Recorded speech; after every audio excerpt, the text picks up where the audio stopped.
Yeah, I'm Ilja Reiter. I'm in France. I'm here in the context of the European Research Infrastructure (ANA), which is analysis and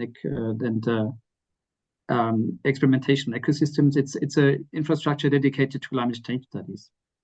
And I'm also here for presenting my two colleagues, Catherine and Ivan, who work with me mostly on the part on the microbiomes. Now, to start a quick link to the ecological, agroecological setting, which is the question which we may find difficult to answer strictly. I'll give you a quick answer. Now, is this working? It's working. So if we talk about physical soil properties, we also will talk about soil structure. I won't go into details here, but in the ecological and agroecological context, we often understand that there's a strong disturbance in the agroecological context, which we may not have in a ecological context. So, and making the link to Nadia's talk, to the one part of Nadia's talk, is that actually we would like to have good soil structure to answer future questions where things are well organized. So on the right-hand side in the figure, you see like a monolith of soil being prepared to be packed into a lasimeter, to be analyzed with the intact structure and being able to work with these communities in the soil in a way that they are not completely disturbed. This is quite a challenge. And of course, Nadia could say more about that. She's running the ecotrons in the University of Hasselt. Now, there's some things I will say about below ground space, and some work has been done in Jülich actually.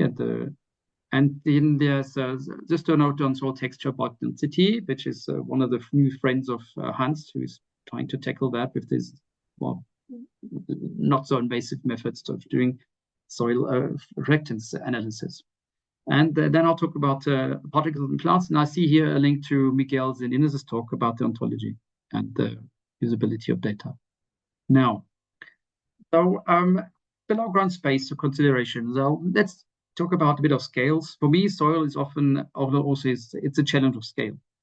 Now, what you're seeing here in this image is a question that had been raised. What do my plants need to be growing very well for an experiment? And what is the pot size they need? Because there's a trade-off. And on the other hand, if you had an economic approach saying how much space would I need to give the plant to grow in my greenhouse to be very productive, you would choose a small pot. For other experiment, you would choose a big pot to have well-growing plants.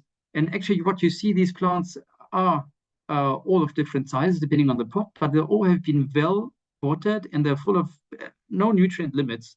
So actually there's a perception of the plants to the space which is available to in the soil.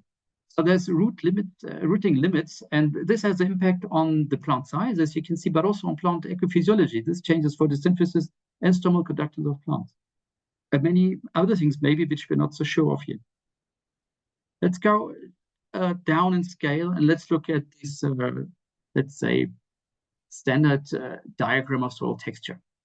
Now you have a certain amount of sand and clay and silt in the soil, which gives you a certain type of soil, and plants will more or less grow in that in a good manner. But if you look at this figure here, and I hope I can give you a pointer, you see there are these lines, and these lines here refer to a bulk density in the soil. And this bulk density here, which has been the original presentation by Dodson and Brunton, is that actually this is limiting plant growth because there's not enough rooting space in the soil. That means depending on the particle size which are packed, they're packed so tightly that actually the root has a problem to penetrate mechanically.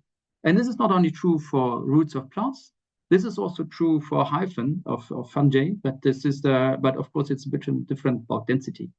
So you see there's a problem with porosity here, which is a function of that. And depending on the porosity, small pores, big pores, or sandy would be big pores, clay would be small pores. There could be the same amount of pores, but water could not penetrate in the same way, and gas would not penetrate in the same way.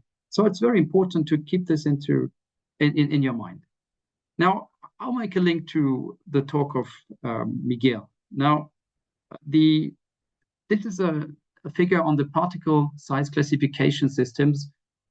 First is Australia, last is USA, the rest is Europe. And you can see that actually these should classify in a way the limits of sand to silt and silt to clay. And these limits are not identical. That means if I'm looking at the clay in Portugal and I'm looking at the clay maybe in Sweden, it's not the same definition. But of course, if you look at these large language models, you will see that the model will find clay, and maybe it's not defined in the same way. So actually, the challenge here of cleaning up, let's say, very basic things will have good ontology for the future. I'll make a link here now to microplastic particles. This is a hot topic, let's say, for the moment. And so there's many ways we can capture these. In the atmosphere, you can use deposition samplers, or we can do active samplers, stacking them into a filter. And the soil, we can sieve them, and we can do stencil separation by centrifugation or digestion of organic chemicals. And then we will run GCMS pyrolysis, or we'll do FTIR microscopy or Raman spectroscopy and microscopy to identify what's going on. You will have some polymer types, or depending on the method, you will look at polymers and their particle number or the particle size in the images. And in living organisms, for the moment, you have mostly microscopy, that is scanned electron microscopy or others, and also X-ray tomography, which is helpful here. I'll give an example on that. And what we have to keep in mind is that this is a global picture of deposition rates of plastics around the globe. The top one, A, is a spherical kind of particles, and B is like longer kind of filaments. And these disperse everywhere, even in very remote regions of the world where we don't have any direct plastic input locally, but they're dispersed everywhere. And this is quite a high number. And if we want to put this into a context of what is actually dropping down on Earth, so we're exposed to this microplastic shower on our soils on an everyday basis, and how does this refer to all dust, let's say, deposition on the same scale, that means at the global scale? We see that there's a factor of 100 to 1,000 in between. Let's say here it is with this dry deposition, this is wet deposition. If you add this up, this is about a factor of between 100 and 1,000 times higher, the dust particle, compared to the plastic particle. But I think still it's a lot. And our soils are constantly being covered by microplastics. Now, I'll come back on that. Now let's look into small particles, which is science coming up faster these days. This is an example of a study being done on a plant, where at the position here, you add a nanoparticle. This is a gold particle, and they're coated in different ways, but this is just to see the surface charge. And then you see what happens over time. And in a couple of days' time, actually, these gold particles enter, and they go all around the plant, from to the leaves at the top, to the stem, to the root, and also part of them, depending on the size of the more smaller ones here, 10 and 3 micrometers, they also go back into, they go into the rooting system. Outside the rooting system, they go into the soil. So this is based on synchrotron-based quantification imaging. So it's a rather, let's say, a big effort to do this kind of research. If you, but this is, and this can be done with metal, rather heavy metal nanoparticles. Gold is a good one because it's rather inert, doesn't interact much with the plant itself. So you can see it goes from the leaf through the plant into the soil. And you also get this the other way around. So if you look at microplastics, if you add them to the soil, they enter through small cracks in the primary root, where you have secondary roots going out, and this, well, it makes the surface vulnerable. These go into the plant, and at that place, they move to the root and the xylem vessels, then they move to the xylem of the stem, and you find them in the leaves in the end. So these are quite small polymers, it's like roundish kind of 0.5 micrometer scaled, let's say, spherical microplastics. Now, here I see new things coming up, and the necessity to define pathways, to define terminology and a data definition for these kind of observations. I think this is quite a new challenge coming up. So all these small particle things, I think, will be an issue for the future. I mean, as an ecophysiologist of the plants, I'm rather stunned by this, because these particles change plant behavior. That means you can increase photosynthesis up to 30% with titanium ions, but it often depends on the quantity of particles that you enter into the system. There's a big quantity often harms the plant. Small quantities are good. What's actually going to happen? They don't always have the same, let's say, the plant doesn't always profit, also damages. So you don't actually know where it's going. And we have a big variability, which is, let's say, not linked to environmental factors at the classic sense, like temperature or sunlight, but to these particles which are in the plant, which are very hard to detect and to see. So there's a big challenge coming up for understanding what's going to happen to our plant cover, let's say, in the world. And now we're talking about plants, but of course the same things will happen to soil organisms. So here we have even lost knowledge for the moment. I will come back to some chemical soil properties. Let's say the thing that Hans is actually doing. He'll present this after my talk. So this is based on spectral reflectance absorption methods for visible in near-infrared and mid-infrared wavelengths.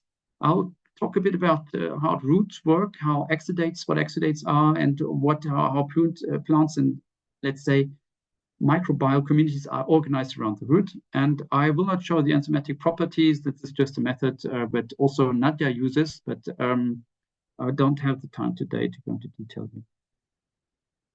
So now, looking at the spectra of wavelengths that we have, this is presented here. There's some wavelengths in the visible, which is presented by the rainbow kind of colors here. And then you've got these big infrared wavelengths, which are subclassed into near infrared, short-wave infrared, mid-wave infrared, and long-wave infrared, and very long-wave infrared. And depending on the chemical composition that you have in a sample, these will more or less absorb these wavelengths or reflect them in another way. And actually, this can be exploited to gain knowledge about what is before you if you scan these wavelengths. Now, this can be done in an agronomical kind of setup. This is a tractor plowing through the field. And you can see that when it's plowing, it's open up in a hole, and then here it's got a light source, and it's got a spectral, hyperspectral detector, and you get continuous data on your soils on these spectrum. Then it's all the other part, the difficult part, is interpreting these data. And this is what Hans is going to talk about later on. So if you have specific wavelengths or regions where you have proxies for composites in the soil, I will not go into detail. This can be water, this can be organic matter, this can be like certain minerals, this can be metal, and so on. Even the pH can be done depending on wavelength you look at. Now, this is a nice thing because you can also think about using and analyzing soil non-invasively, which often is a problem, that you disturb the system in order to analyze the system.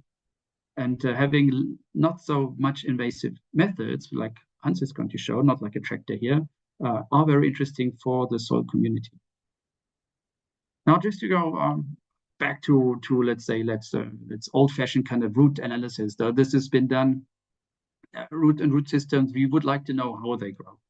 And this airspace method shows you the root exposure. It's a rather dangerous method because you get really hurt. You have to wear a good suit to make things happen. That is this ultrasonic air blasting the soil. You can only do this when soil is not too wet, but this has been used for big trees.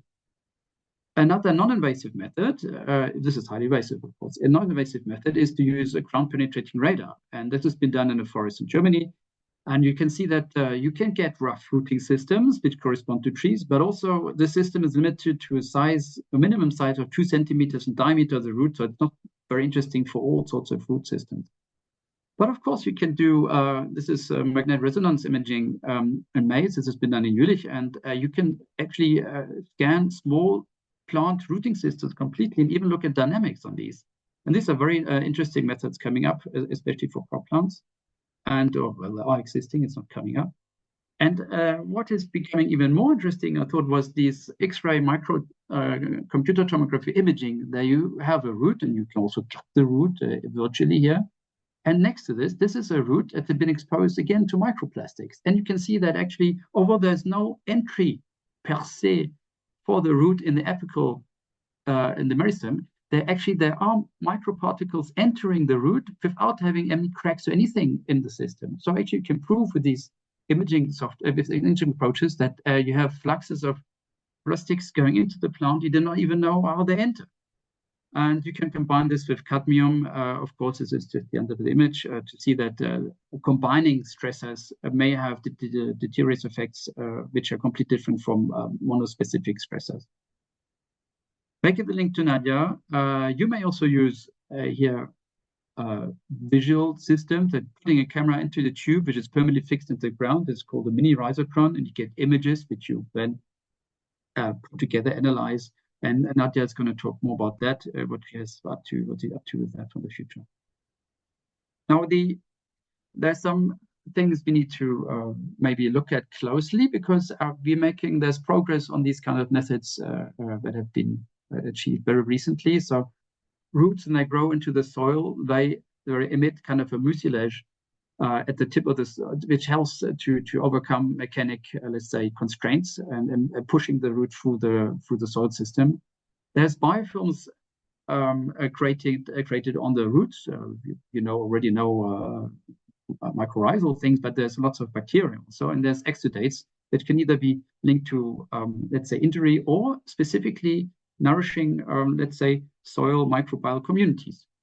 And what happens is that you have here plants on the right-hand side with roots with rhizosheaths. That means there's roots sticking around the soil. It's not dropping simply. So actually there's a root in the middle of these strains, and they're surrounded by soil which is sticky. So there's a kind of a strong link between the soil, which has been changed, and the root, which is now being covered. And this is not a mycorrhizal fungi, which can completely cover the roots, but these are biofilms that are created by extracellular polymeric substances, which are emitted by the bacteria that aggregate the soil. And these are newt systems.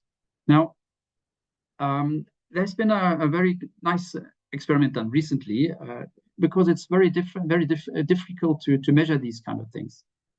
Exudates, they're also almost eaten up by the microbial community the moment they're being exudated into the soil compartment, because they just sit and wait for food to come. And then it's very hard to analyze. So you need to flush, you need to lipid chromatography to analyze what's in your flushed sample. But again, this is a very destructive way to go. Now, having root rhizotron chambers, rhizobox it's called holder, you have individual roots growing, and you make them by turning the chamber, make them grow in a certain direction to grow past your electrodes, and you to measure pH, to measure electropotential, but also to have a sample collection. So there's like a sucking pump sample collection to sample your what has been released into the soil. And this is what it looks like in the end. So the result is that you have a soil here. It has got a certain pH.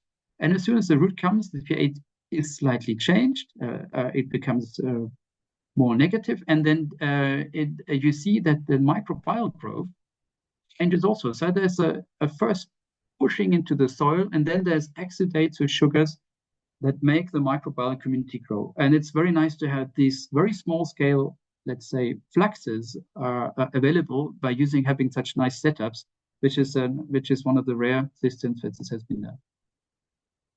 Now, of course, this kind of sticky soil around roots, this is a challenge for the carbon estimation, because soil is not very homogeneous in this context. That's something Hans will certainly need to tackle in his setup. Just a picture on soil organisms, and it's not classic, but I say what is missing. And you've got the bacteria, you've got the hyphae, you've got all sorts of arthropods and invertebrates, but what is missing for me is the algae, actually, because there's lots of soil algae, depending also on humidity, which is active in the soil, all is active. And again, I always wonder what happens if Hans, with his spectrograph, hits one of these animals in the soil. What's he going to measure? But this is one of the smallest challenges, I think. But you need to know at least that for nematodes, for example, there's almost as much biomass of nematodes in the world soil as there is human biomass on the planet. So it's quite a lot of quite a lot. So it's millions per meter square. Now, I'll give you an example of the soil crust in semi-arid and semi-arid environments, where you have in the surface layer a green algae and the filamentous, and also cyanobacteria. And actually, they form something which is rigid. And this changes quite a lot of things, because it's not so easy for water to enter, the porosity changes, and also it's not so easy to germinate, but also it stops erosion. And this is done for the top part here for cyanobacteria, but also for green algae. And in this context, it's interesting to know that these soil algae account for about 6% of global terrestrial net primary production, and is equivalent to 1/3 of our global anthropogenic carbon emissions. So not having the soil algae and the soil organism, let's say, collective poster, I think it's something to think about. Now, just some words on the soil microbiome and our advances on analyzing these. Classically, we selected microbial communities from growth cultures. This is still being done, but it's not a big amount of actually the organisms which are available in the soil. Recently, in the 60s, 70s, this phospholipid fatty acid analysis system was developed, where you can actually classify some of the microorganisms in the soil. So prokaryotes, we go to gram-positive, gram-negative bacteria, and so on. But it's rather rough. You can get some nice relationships about the mass, about ratios, predator-prey, depending what you look at, bacteria, fungi. But the more modern approach is to do these days, for example, meta-barcoding of soil organisms and plants. And the objective here is to determine all the organisms in a sample as depending on a certain target gene that you look at using primers. So you can either look at the eDNA. This is the DNA which is in a natural sample, and you can extract this DNA, which is the genomic DNA, if you want to. And this is what is present as a whole in a sample, but you don't know if it's dead or alive, but it's there. And if you want to look at the active community, what you do, you look at the RNA in the sample, and you do a reverse transcription of this eRNA, because it's very unstable, and you have got the cDNA, it's got less imprints and so on. And actually using primers again for specific target genes, you can analyze a lot of, let's say, genetic biodiversity. So as soon as you have a different, let's say, a different base pair in one of these sampled sequences, you assume it's a different organism. And if you go on to that, you can actually use libraries to characterize taxonomically these organisms, and using different amount of primers here, you can do this for bacteria, for algae, for cyanobacteria, for diatoms, nematodes, plants, and so on. And of course, to be able to do this, there's massive databases, very well developed, which help us, but they're still evolving, of course, to conclude on our biodiversity in the soil. And Nadia will give some input on that. And but of course, you know what's in the soil, but you would like to know what is it doing. And there's also databases which are based on cultured representatives, or it's really been cultured in a specific, let's say, metabolic specificities. And so this can help you to understand which kind of metabolites are, or metabolism is actually currently being changed due to a change in my community, maybe. And also you have a way to look at community assembly, if it is directed, deterministic, or if it is like more random, stochastic of nature. So if you have a control and you see that the treatment has, let's say in red here, has a more deterministic nature, it means that something is pushing these treatments into a certain order. So something happened, and it's not by chance. This, I think, also is important in terms of all the questions we have related to climate change studies. You can go on doing metagenomics. I think I'm running out of time. I'll just say that you can go further with metagenomics, means you analyze the whole DNA in an environmental sample. That means, and this has got some advantages of meta-barcoding. It's finer, but also you're closer to functional levels. And if you combine these with meta-transcription cryptomics, so it's actually what is being transcribed, you have more ideas of function. And if you conclude that with proteomics and then add machine learning and more metadata on that, you will be able to have a very complex but very, let's say, advanced way of analyzing this data that we have. And this is where the future will go, probably. Thanks for listening and your attention. Open to your questions.